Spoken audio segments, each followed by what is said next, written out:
का जो मार्जिन रहेगा वो थोड़ा कम हो सकता है। विनीत दुबे हमारे साथ आगरा से जुड़े हुए हैं सहयोगी। विनीत भी कई जगह पहुंचे, लगातार वो वोटिंग के दिन कई बूथों पर घूमते नजर आए। विनीत, ब्रज क्या कहता है ये समझना बेहद जरूरी होगा, क्योंकि अगर हम मथुरा की बात करें या आगरा की बात करें, फतेहपुर सीकरी की बात करें, फिरोजाबाद की बात करें, आगे बढ़ते हैं इटावा की बात करें, मैनपुरी की बात करें, कन्नौज की बात करें, तो एक ये इलाका जो है जिसे कहा जाए कि एक तरफ गठबंधन, उसमें भी खासकर समाजवादी पार्टी का प्रभाव और दूसरी ओर कुछ बीजेपी का प्रभाव, तो आपने क्या पाया, आपने क्या टटोला और क्या समझने की कोशिश की, और आपका क्या सटीक विश्लेषण रहा है? अगर हम बोले कि एनडीए को कितना मिलेगा, इंडिया को कितना मिलेगा, अदर पर कितना जाएगा?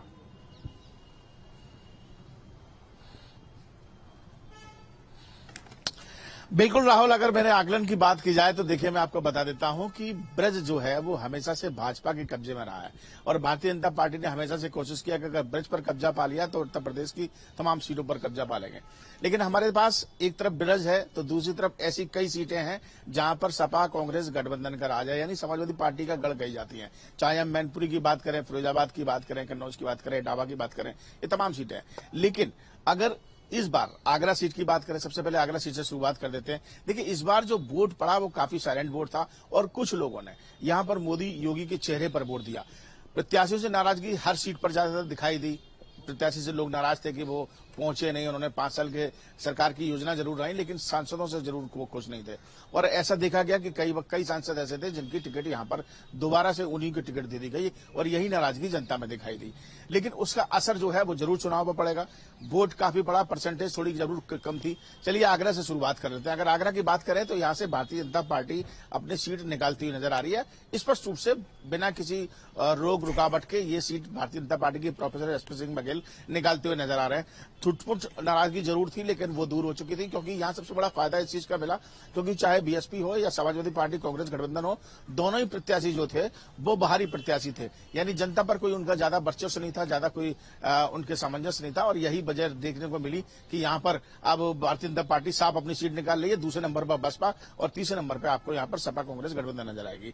फतेहपुर सीकरी की बात कर लेते हैं। ये एक ऐसी सीट थी जो पूरे प्रदेश में सबसे ज्यादा वोटों से जीती थी, यानी राजकुमार चार करीब 4.5 लाख वोटों से यहां से जीते थे, जो भारतीय जनता पार्टी के फतेहपुर सीकरी के प्रत्याशी थे। एक बार फिर से उन्हें टिकट दी गई लेकिन इस बार खासा नाराजगी उनकी देखने को मिली।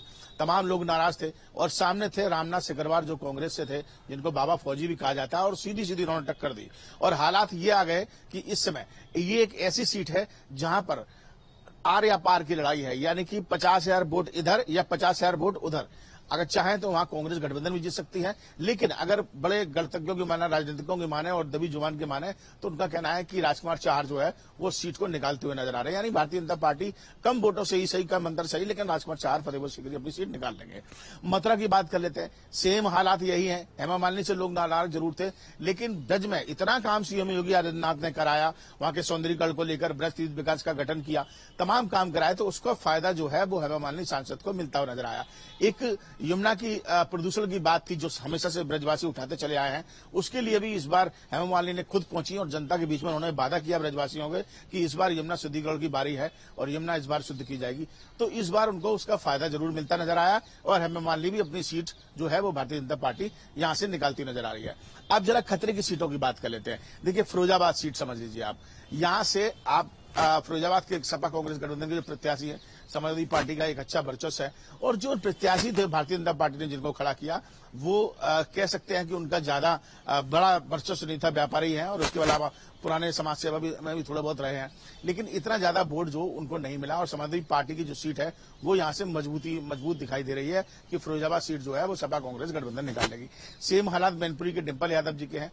फाइट बहुत जरूर है। जयवीर सिंह की फाइट, जो पर्यटन मंत्री हैं उत्तर प्रदेश सरकार के, वो वहां फाइट में थे, बहुत अच्छे मेहनत की, तमाम रोड शो वहां पे सीएम के भी किए गए, तमाम बहुत सारी सभाएं भी की, जनसभाएं भी की, लेकिन यहां पर जो है वो कहीं ना कहीं बढ़त जो है वो डिंपल यादव की लग रही है। जैसा कि जो हमने जब हम वोटिंग मतदान के दौरान गए तो हमने जब जनता को देखा कि लगातार जो वोट था, चाहे मुस्लिम हो, चाहे वो शाक्य हो, चाहे वो वो वहां पर सपा कांग्रेस गठबंधन को वोट डालता हुआ नजर आया।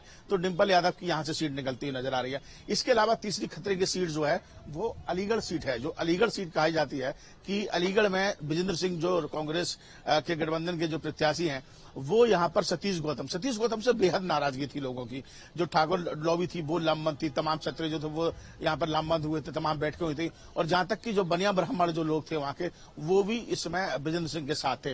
तो इस सीट पर भी ये कहा जा सकता है ये सीट भी लगातार सीधे खतरे में दिखाई दे रही है कि यहां से हो सकता है कि विजेंद्र सिंह इस पर बाजी मार जाए। बिल्कुल विनीत, ये बात सिर्फ अलीगढ़ की नहीं, अगर हम ये कहें कि पूरे पश्चिमी यूपी में जो क्षत्रिय समाज था वो लामबंद हो गया था बीजेपी को लेकर, तो वो गलत नहीं होगा क्योंकि जगह जगह बैठकें होने लगी थी। चलिए रुक करेंगे देहरादून का। अजीत राठी हमारे साथ में बने हुए हैं। अजीत, क्योंकि उत्तराखंड में हमने देखा है कि बीजेपी का जनाधार क्या रहा है, और खासकर लोकसभा चुनावों की बात करें तो हर सीट पर बीजेपी, लेकिन वहीं विधानसभा चुनावों में हमने वो डर भी देखा है, हमने ये भी देखा है कि वहां पर मुख्यमंत्री बदल दिया गया है। इस बार की बात अगर हम करें तो क्या जनता की पसंद पहली बीजेपी ही है? क्योंकि बीजेपी सिर्फ जीत के लिए चुनाव नहीं लड़ रही, बल्कि वो 400 पार के नारे के साथ चुनाव लड़ रही है।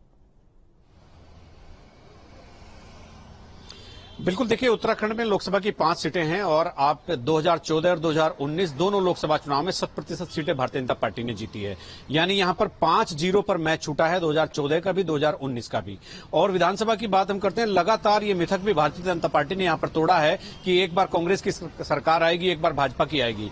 तो 2017 में जो सरकार आई थी, 2022 में भी भारतीय जनता पार्टी ने रिपीट करके इस मिथक को भी तोड़ दिया है। तो यहां पर लोग प्रो भाजपा हो गए हैं 2009 में, जबकि 2009 के लोकसभा चुनाव में कांग्रेस ने सारी सीटें जीत ली थी, 5 की 5 लोकसभा सीटें। लेकिन उसके बाद टेम्पो उनका बिगड़ गया, उनकी गाड़ी डिरेल हो गई। और अब अगर 5 लोकसभा सीटों की मैं बात करता हूं तो पौड़ी गढ़वाल जो सबसे हॉट सीट रही है, जो यहां भारतीय जनता पार्टी के राष्ट्रीय मीडिया प्रभारी अनिल बलूनी चुनाव लड़ रहे थे, और सामने गणेश गोदयाल जो पूर्व प्रदेश कांग्रेस अध्यक्ष रहे हैं, वो भी बहुत मजबूत नेता थे। तो ये पूरी की पूरी सीट सैनिक बाहुल्य सीट है। पूर्व सैनिक यहां पर बहुत वास करते हैं। अग्निवीर का भी कहीं कहीं देखा गया असर, और बहुत सारी चीजें थी, प्लान के मुद्दे थे। लेकिन इन तमाम समस्याओं के बावजूद वहां से अनिल बलूनी बहुत क्लियरली वहां से जीतते दिखाई दे रहे हैं। और अगर मैं ये कहूं कि वहां से अनिल बलूनी की जीत सुनिश्चित ही समझी जाए तो ये कोई अतिशयोक्ति नहीं होगी। अनिल बलूनी गढ़वाल लोकसभा सीट से चुनाव जीत रहे हैं। इसके बाद फिर टिहरी सीट आती है। टिहरी राज परिवार चौथी बार चुनाव लड़ रहा था भारतीय जनता पार्टी के टिकट पर, और यहां से बहुत ही कमजोर कैंडिडेट कांग्रेस ने जोत सिंह उंचोला, जिनको विधानसभा में पहुंचे भी 1 दशक से ज्यादा हो गया, तो उनको यहां पर उतारा था। लेकिन यहां वो कांग्रेस ने तो बहुत कर्तव्य नहीं दिखाया, लेकिन यहां पर बेरोजगारी के मुद्दे पर एक आंदोलन चलाने वाले एक युवा बॉबी पवार यहां पर निर्दलीय लड़ गए। उन्होंने यहां पर मुकाबले को त्रिकोणीय बनाया, और उनके आने से एक फर्क ये पड़ेगा कि भाजपा की जो लीड होगी, जो उसका मार्जिन होगा, वो थोड़ा कम हो जाएगा। लेकिन ये सीट भी भारतीय जनता पार्टी के पास आती स्पष्ट रूप से दिख रही है। और एक और बहुत टिपिकल सीट हरिद्वार में पूर्व मुख्यमंत्री त्रिवेंद्र सिंह रावत लड़ रहे थे, और कांग्रेस से पूर्व मुख्यमंत्री हरीश रावत के बेटे वीरेंद्र सिंह रावत चुनाव लड़ रहे थे। ये माना जा रहा था कि हरीश रावत के बेटे ने केवल नॉमिनेशन किया है तो पूरे चुनाव की कमान हरीश रावत के हाथ में थी। वहां पर जो बसपा का वोटर था दलित, और जो चूंकि उनका मुस्लिम प्रत्याशी था, तो मुस्लिम बड़ी संख्या में कांग्रेस को डाइवर्ट हुआ, दलित बड़ी संख्या में कांग्रेस की तरफ माइग्रेट हो गया। तो इस वजह से कांग्रेस वहां थोड़ी मजबूत स्थिति में तो आई, लेकिन वहां भी कांग्रेस के जीतने के आसार बहुत कम नजर आ रहे हैं। हरिद्वार ऐसी सीट है, हरिद्वार की जिले की 11 विधानसभा सीटें उसमें आती हैं, और 3 विधानसभा सीटें देहरादून जनपद की आती हैं। तो ये जो पूरा का पूरा कॉम्बिनेशन है, तो त्रिवेंद्र सिंह रावत चूंकि इसी कॉन्स्टिट्यूएंसी की एक डोईवाला सीट है, वहां से विधायक होते रहे हैं 20 साल तक, तो कुल मिलाकर उनको वो भी फायदा मिल रहा है। दूसरा, उनको कैडर वोट का बहुत बड़ा फायदा मिल रहा है। तीसरा, इस सीट पर ध्रुवीकरण होने के चांस सबसे ज्यादा रहते हैं। तो मार्जिन भले ही कुछ भी हो, लेकिन ये सीट भी पूरी तरह से भारतीय जनता पार्टी के खाते में आती दिख रही है। अब एक सीट है नैनीताल उधम सिंह नगर जिसका नाम है, तो वहां से केंद्रीय रक्षा राज्य मंत्री अजय भट्ट चुनाव लड़ रहे हैं।